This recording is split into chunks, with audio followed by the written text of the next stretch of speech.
साथियों नमस्कार, मैं श्रीमती संगीता वर्मा शासकीय उच्च प्राथमिक शाला रावाभाटा में शिक्षिका हूँ। आइए मैं यहाँ पर एक मॉडल बनाई हूँ जिसका नाम है मेरी विज्ञान प्रयोगशाला। साथियों, इसको बनाने का मेरा उद्देश्य है बच्चों में वैज्ञानिक दृष्टिकोण का विकास करना, क्योंकि जब भी हम प्रयोग कराते हैं तो सिर्फ उसके बारे में बताते हैं, पर यहाँ पर हमको करके दिखाते हुए बच्चों को भी करके देखने का अवसर देना है, ताकि उनमें वैज्ञानिक दृष्टिकोण का विकास हो और उनमें वैज्ञानिक सोच को बढ़ावा मिले। हम यहाँ पर आपको बताते हैं कि जब हम किसी चीज के बारे में सुनते हैं तब वह हमें केवल कुछ ही दिनों तक याद रहता है, परंतु जब हम सुनने के साथ साथ उसको देखते हैं तब वह हमें लंबे समय तक याद रहता है। पर जब हम किसी चीज को सुनने के साथ साथ देखते हैं और स्वयं करके भी देखते हैं तब हमें उसका जो कॉन्सेप्ट है वो क्लियर हो जाता है और हम निष्कर्ष तक पहुंचते हैं, और ये जो कॉन्सेप्ट है वो हमारी मेमोरी में स्थायी हो जाता है। इसी के आधार पर मैंने आज का जो मॉडल है मेरी विज्ञान प्रयोगशाला उसको बनाया है। तो आइए मैं आपको सीधे अपनी प्रयोगशाला में लेकर चलती हूँ। मैंने कौन कौन सी अवधारणा को यहाँ पर स्पष्ट करने के लिए क्या क्या मॉडल बनाया है। साथियों, मैंने यहाँ न्यूटन का कलर डिस्क बनाया है जो हमको बताता है कि सूर्य का प्रकाश सफेद दिखता है परंतु वो रंगीन होता है, क्योंकि सूर्य का प्रकाश 7 रंगों का मिश्रण होता है, जो आपने इंद्रधनुष में जरूर देखा होगा।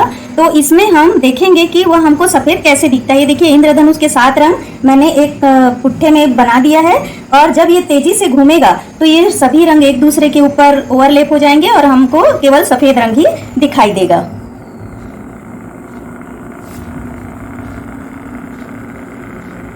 यहाँ पर मैं आपको यह बताती हूँ कि सजीव जो है श्वसन क्रिया में कार्बन डाइऑक्साइड गैस छोड़ते हैं। उसकी पहचान करने के लिए हमने यहाँ पर फिनोल्फ्थालीन का क्षारीय घोल बना लिया है।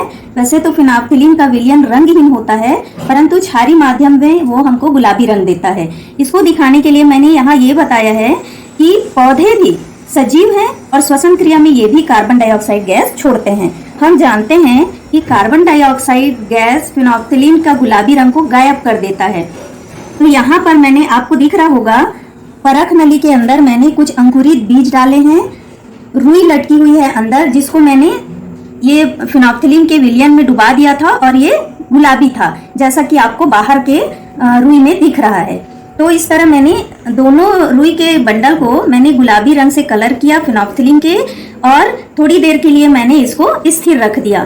थोड़ी देर बाद जब मैंने देखा तो यहाँ पर जो पौधे यानी बीज है वो श्वसन कर रहे हैं और श्वसन में कार्बन डाइऑक्साइड गैस छोड़ रहे हैं, जिसके कारण जो अंदर का जो गुलाबी रंग था फिनोल्फ्थालीन का वो गायब हो गया, परंतु बाहर का जो रुई है आपको अभी भी गुलाबी दिख रहा होगा। तो यहाँ पर हम सिद्ध कर सकते हैं कि पौधे भी श्वसन क्रिया में कार्बन डाइऑक्साइड गैस छोड़ते हैं।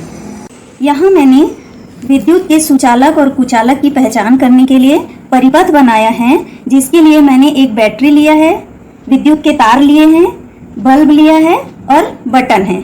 इसके माध्यम से हम बच्चों को परिपथ तैयार करना भी सिखा सकते हैं कि किस तरह हम विद्युत तार को जोड़ें और हमारा परिपथ तैयार होगा। इसमें हम बंद और खुला दोनों परिपथ बच्चों को बता सकते हैं। जब विद्युत तार के दोनों सिरे आपस में जुड़े हों और बल्ब जलने लगेगा तब यह परिपथ बंद परिपथ कहलाएगा, परंतु जब हम इसको छोड़ दें और दोनों सिरे स्वतंत्र हों तब यह हमारा परिपथ खुला है, अभी पूर्ण नहीं हुआ है। यहाँ पर हम कुछ ऐसे पदार्थों को रखेंगे जिसको हम पहचानेंगे कि क्या वो विद्युत के सुचालक हैं या कुचालक।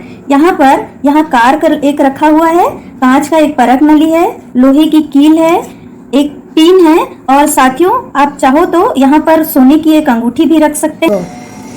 यहाँ मैंने सोने की अंगूठी ली है और उसी तरह दोनों सिरों से छिला पेंसिल लिया है। तो देखते हैं, यदि मैं दोनों सिरों को उस वस्तु पर टच कराती हूँ और बल्ब जलने लगता है, मतलब वह विद्युत का सुचालक है। यदि बल्ब नहीं जलता तब वह जो पदार्थ है वो विद्युत का कुचालक है। तो आइए क्रम से देखते हैं। सबसे पहले हम सोने की अंगूठी पर देखते हैं रखकर। देखिए, आपको बल्ब जलता हुआ दिखाई देगा, यानी ये विद्युत का सुचालक है। दूसरी स्थिति में हम यहाँ पर एक सेप्टिक पिन लिए हुए हैं। इस पर यदि हम दोनों सिरों को रखते हैं विद्युत तार के तो भी हमारा बल्ब जो है जल रहा है, यानी यह भी क्या है, विद्युत का सुचालक है।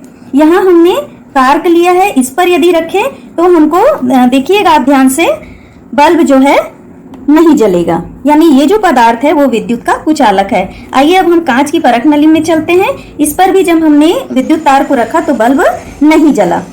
अब हम अगली पहचान ग्रेफाइट के साथ करेंगे, जो पेंसिल का दोनों ओर से छिला पेंसिल है। तो पेंसिल में ग्रेफाइट लगा होता है। अब हम इसमें देखते हैं दोनों तार के दोनों सिरों को टच कराकर कि क्या बल्ब जलता है। देखिए बल्ब जल रहा है, परंतु इसकी रोशनी कम है। इसका क्या कारण है ये भी मैं आपको बताती हूँ।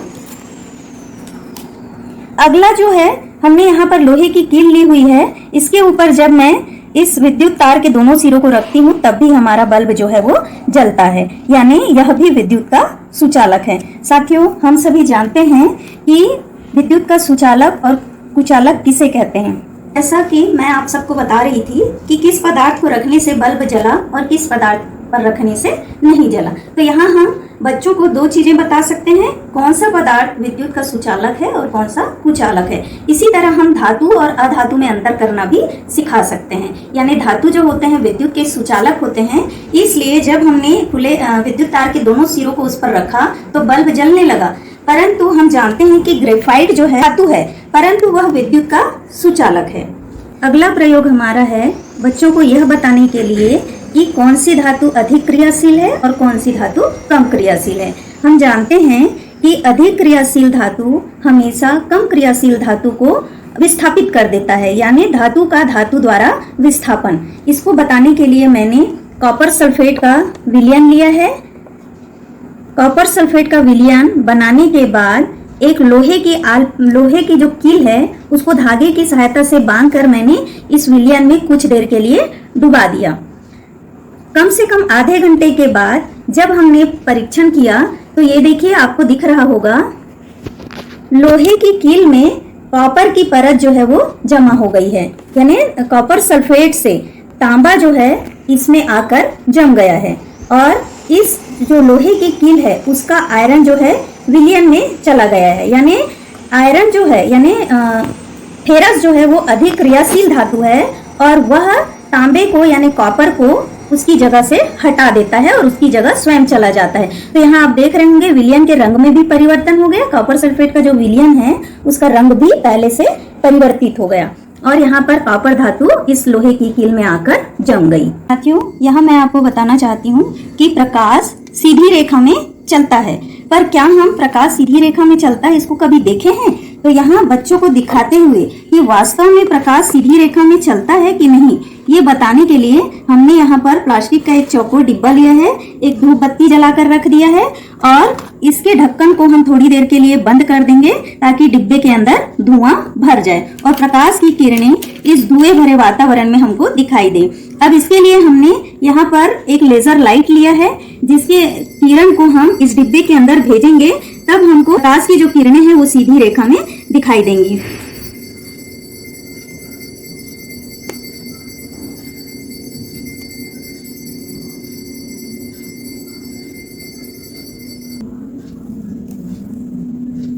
इसी प्रयोग में हम आगे बताते हैं कि हमने पहले से डिब्बे में धुआं भर दिया। अब हम यहाँ पर एक समतल दर्पण को डिब्बे के अंदर रख दिया है। अब हम इसमें प्रकाश का परावर्तन बताएंगे। समतल दर्पण में किस प्रकार आपतित प्रकाश की किरण एक निश्चित दिशा में मुड़ जाती है, जिसे प्रकाश का परावर्तन कहते हैं। लेजर लाइट के प्रकाश को हम यहाँ समतल दर्पण के ऊपर आपतित करेंगे। आपको स्पष्ट रूप से दिखाई देगा कि किस प्रकार ये किरणें जो हैं वो परावर्तित हो रही है। यानी जो किरण लेजर लाइट से दर्पण पर जा रही है उसको हम आपतित किरण कहेंगे, जो टकरा कर वापस मुड़ रही है वो परावर्तित किरण। तो इस तरह एक छोटे से कॉन्सेप्ट के द्वारा हम बच्चों को बता सकते हैं कि समतल दर्पण किस प्रकार प्रकाश का परावर्तन करता है। यहाँ हम आपको उत्तल लेंस से प्रतिबिंब प्राप्त करना बताते हैं।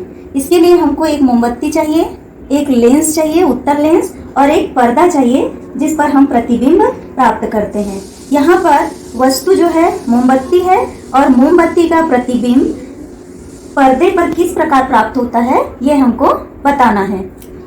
तो जब हम मोमबत्ती को सामने रखते हुए उत्तल लेंस को बीच में रखते हैं और पर्दे को पीछे, तो देखिए आपको स्पष्ट रूप से मोमबत्ती का प्रतिबिंब पर्दे पर दिख रहा होगा। और वो प्रतिबिंब कैसा दिख रहा है? तो प्रतिबिंब जो है वो वस्तु से उल्टा है, यानी वस्तु सीधा रखा हुआ है पर प्रतिबिंब यहाँ पर उल्टा बन रहा है।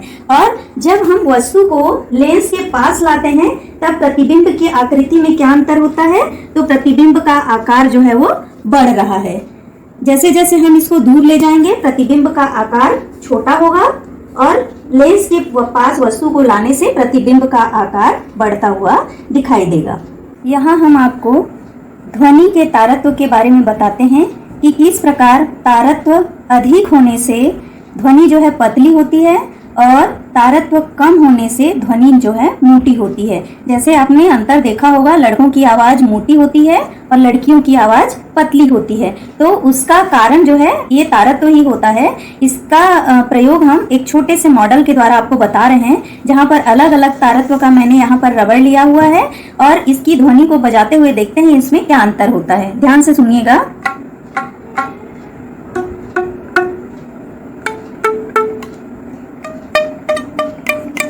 तो यहाँ पर तार का तारत्व जो है बहुत कम है, इसलिए ये जो ध्वनि थी वो मोटी थी, ये उससे थोड़ी कम थी, ये और कम थी और इसकी ध्वनि जो है बहुत अधिक पतली थी।